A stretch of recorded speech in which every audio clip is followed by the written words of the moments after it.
My mom would leave my brother and I home alone sometimes when I was a kid.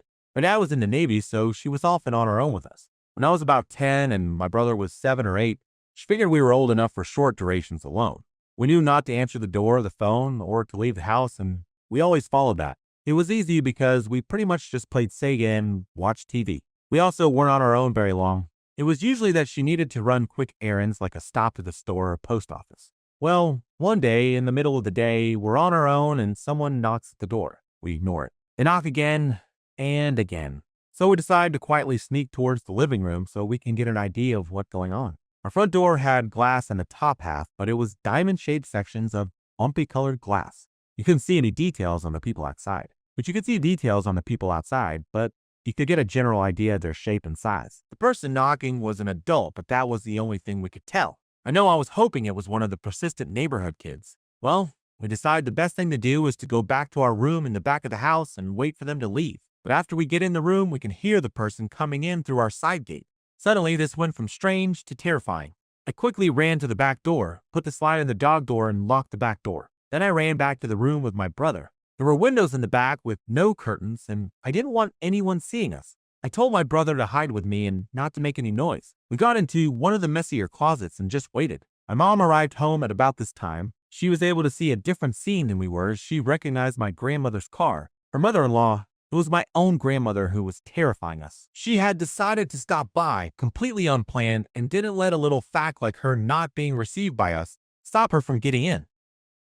Just last winter, heard something on the back porch, but didn't think anything of it since we get the occasional cat or raccoon.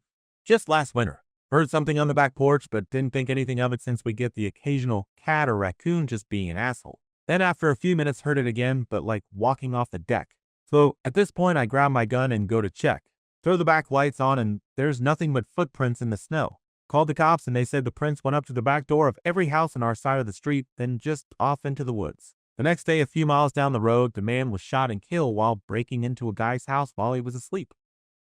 One night I was downstairs playing some game with headphones on when I started to hear a strange noise. It sounded like a cat meowing, but more so if a human was trying to imitate a cat's meow. For a little I shrugged it off thinking it was coming from the game. Eventually I turned to look at the front door to see my dog tilting her head and staring at it. I took the headphones off and realized the sound was coming from right outside my house. Once off, I was certain that it was a human imitating a meow. I sat still for what felt like ages, just staring at the door and deciding if I should make a sound or just let it pass. To this day, I have no idea what was out there. We live in an area mixed with normal people and a few potential meth dealers, so I'm very glad I never opened the door to check.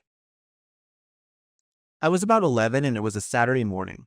My parents had gone out for a bit and I'd been super happy they'd let me stay by myself. Our house was at the end of a long driveway, not at all in a neighborhood. Our mailbox was up where the driveway met the road, so not even the mailman came down our driveway to the house. Basically, we didn't have unexpected visitors. The front door was up a flight of stairs and my room was downstairs. So I was in my room reading and I hear what sounds like a car coming down our driveway. I hope they are just lost and turning around, but then I hear someone climbing the stairs. I can tell it's not my parents and they aren't supposed to be back for at least another hour. There's no reason for someone to be at the door. They start knocking and I get even more panicked. I decide to stay super quiet and hope they go away. They knock for a while, but finally I hear the person go back down the stairs and eventually a car start and finally going back up the driveway and back to the road. After waiting for a while and feeling absolutely sure they are gone, I go upstairs and unlock the front door and open it to look around. I don't know what I thought I'd find, but as soon as I opened the door, all these papers flew in with it. The guy had wedged them in the door, apparently. I picked them up and they had really bizarre stuff on them. I had no idea what it was going on about. My parents eventually did get home and I told them this whole story and showed them the papers. And that's when I first learned about Jehovah's Witnesses. When I was 17-ish, my parents and siblings went out for the day.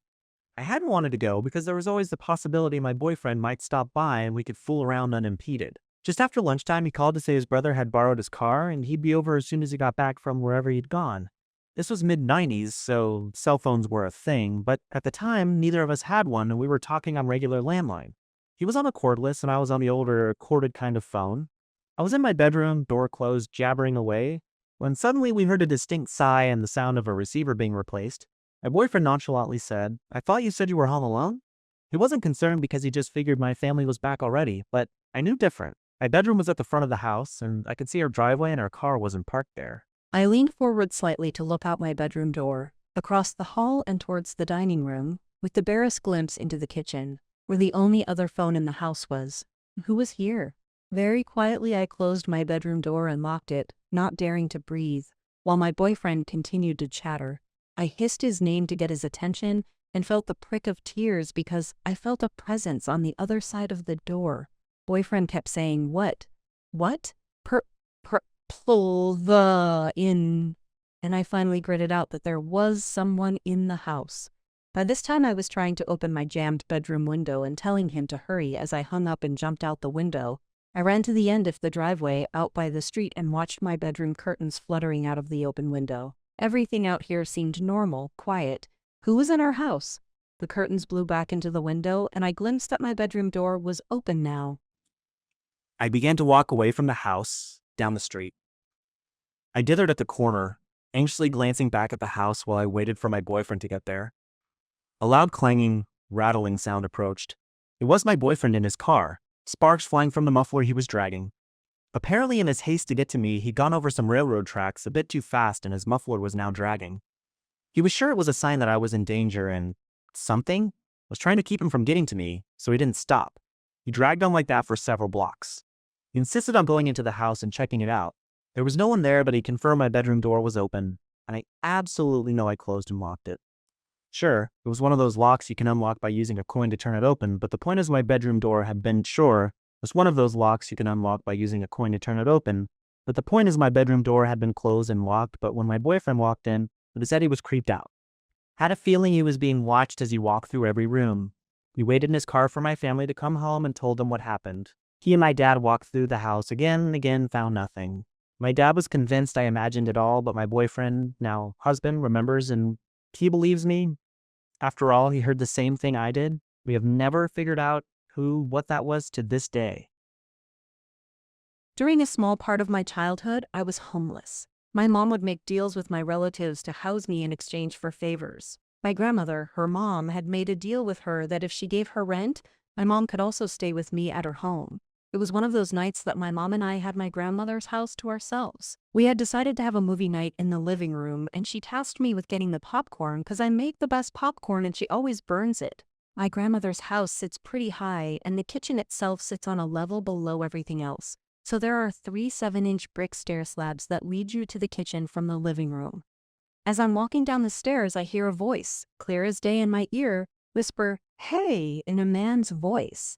He sounded hushed and frantic, so it made me jump and turn quick. He was right next to my ear, and it was so clear, but when I turned, nothing.